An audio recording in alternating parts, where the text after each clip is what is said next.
बऱ्याच जणांना पालक आवडत नाही, मात्र डोळ्यांसाठी पालक खूप गरजेचा आहे आणि आता सध्या मार्केटमध्ये अगदी फ्रेश पालक विकायला येत आहे. त्याच प्रकारची पालकची भाजी खाऊन कंटाळा आला असेल तर या पद्धतीने एकदा पालकची भाजी नक्की ट्राय करून बघा.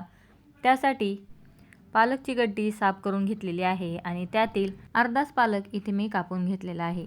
पालक स्वच्छ धुवून त्यातील पाणी गाळून घेतलं आणि नंतर पालकची भाजी कापून घेतलेली आहे. आता इथे एका पॅनमध्ये कापलेला पालक टाकून घेतला. त्याच्यामध्ये 1 ग्लास पाणी टाकायचं आहे. इथे अर्धी वाटी चणा डाळ किंवा हरभऱ्याची डाळ स्वच्छ धुवून 2 तास भिजवून घेतलेली आहे. आता या डाळीतील पाणी काढलं आणि भाजीबरोबर डाळसुद्धा शिजवून घ्यायची आहे. थोडंसं मीठ टाकायचं आणि थोडीशी हळद टाकून डाळ आणि भाजी शिजवून घ्यायची आहे. तुम्ही ही सर्व प्रोसेस कुकरमध्ये सुद्धा करू शकता. कुकरमध्ये एका शिट्टीमध्ये डाळ शिजेल कारण डाळ भिजवलेली आहे. मी ते पॅनमध्येच 7 ते 8 मिनटं मीडियम फ्लेमवरती डाळ शिजवून घेतली. डाळ शिजत आहे तोपर्यंत चिंचेचं पाणी काढून घेऊयात. तर मी ते चिंचसुद्धा अर्धा तास भिजवून घेतलेली आहे. आता इथे चिंच स्मॅश करायची. तुमच्याजवळ चिंचेचा कोळ असेल तर तो चमचाभर वापरला तरी चालेल. आणि हे चिंचेचं पाणी गाळून घेतलेलं आहे. जेवढं पाणी आपण तयार केलेलं आहे त्यातील अर्धच पाणी इथे वापरलेलं आहे. या चिंचेच्या पाण्यामध्ये 2 चमचे बेसन पीठ टाकायचं आणि मिक्स करून घ्यायचं. आता इथे बेसन पिठाच्या सर्व गाठी मोडून एक फाईन पेस्ट तयार करून घ्यायची आहे. तुम्ही वेगवेगळ्या प्रकारचा पालक ट्राय केला असेल कधीतरी, या पद्धतीने आंबट गोड पालकसुद्धा ट्राय करून बघा. इथे बेसन पिठाची पेस्टसुद्धा तयार आहे आणि साईडला पालकसुद्धा शिजलेला आहे. आता बऱ्याच जणांना पालकच्या भाजीमध्ये अखंड डाळ आवडत नाही, तर तुम्ही इथे ही डाळ या पद्धतीने स्मॅश करून घेऊ शकता. मला अखंड डाळ आवडते म्हणून मी स्मॅश करून घेतली नाही. आणि बघा इथे चणा डाळ चांगली शिजलेली आहे. डाळ 2 तास भिजवल्यामुळे डाळ पटकन शिजलेली आहे. कुकर वापरण्याची सुद्धा गरज नाही. आता याच डाळीला फोडणी द्यायची आहे. त्यासाठी एका कढईमध्ये अर्धी पळी तेल कडकडीत गरम करून घेतलेलं आहे. गरम तेलामध्ये अर्धा चमचा जिरं टाकलं आणि लसूण आणि हिरवी मिरचीचा ठेचा टाकलेला आहे किंवा लसूण हिरवी मिरचीची पेस्ट टाकलेली आहे. मी ते 2 हिरव्या मिरच्या आणि 5-6 लसूणच्या पाकळ्या कुटून घेतलेल्या आहेत. तुम्ही लसूण कापून टाकू शकता, हिरवी मिरचीसुद्धा बारीक बारीक कापून टाकू शकता. मिरची थोडीशी लाल झाली की त्याच्यामध्येच शिजलेली डाळ आणि पालकची भाजी टाकायची आणि मिक्स करून घ्यायचं. गॅसची फ्लेम लो ठेवायची कारण की हिरवी मिरचीचा खूप असा ठसका उठतो. आता याच्यामध्येच तयार केलेली बेसन पिठाची पेस्ट टाकायची आणि आपल्या आवडीनुसार पाणी टाकून घ्यायचं.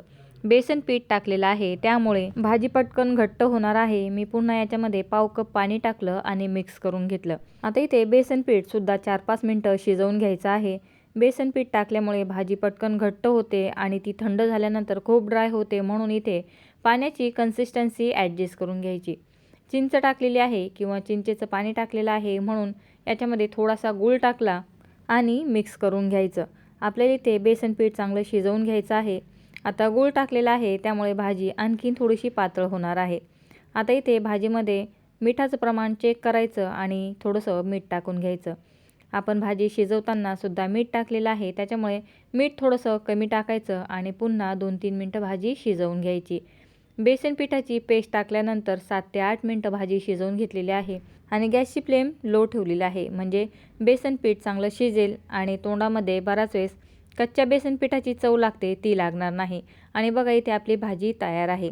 आवडत असेल तर तुम्ही याच्यावरती तडकासुद्धा टाकू शकता. आणि इथे भाजी तयार आहे. मात्र भाजीला आणखीन चवदार बनवण्यासाठी अर्धा चमचा साजूक तूप गरम करून घेतलं. इथे तुपाऐवजी बटर वापरू शकता किंवा तेलसुद्धा वापरू शकता. आता या गरम झालेल्या तुपामध्येच बारीक कापलेल्या लसूण, जिरं आणि अखंड मिरची टाकलेली आहे. तुम्ही काश्मीरी मिरची वापरू शकता. आणि लसूण चांगला लाल झाल्यानंतर गॅसची फ्लेम बंद करायची. तेल थोडंसं थंड झाल्यानंतर त्याच्यामध्ये लाल मिरची टाकायची. मी ते अर्धा चमचा लाल मिरची पावडर आणि छोटा पाव चमचा हिंग टाकलेला आहे आणि ही फोडणी आता भाजीवरती टाकून घ्यायची. ही फोडणी टाकल्यानंतर भाजीची चव डबल होते. नक्की एकदा ट्राय करून बघा. आणि भाजी खूप ड्राय झाली होती म्हणून मी याच्यामध्ये पुन्हा थोडंसं पाणी टाकून 2 मिनटं भाजीला उकळून घेतलेलं आहे. फोडणी टाकल्यानंतर पाणी टाकलं नाही तरी चालेल, मात्र भाजी खूप सुकली होती म्हणून मी याच्यामध्ये अगदी थोडंसं पाणी टाकून पुन्हा भाजीला उकळवून घेतलं. आणि इथे आपली पालकची भाजी तयार आहे.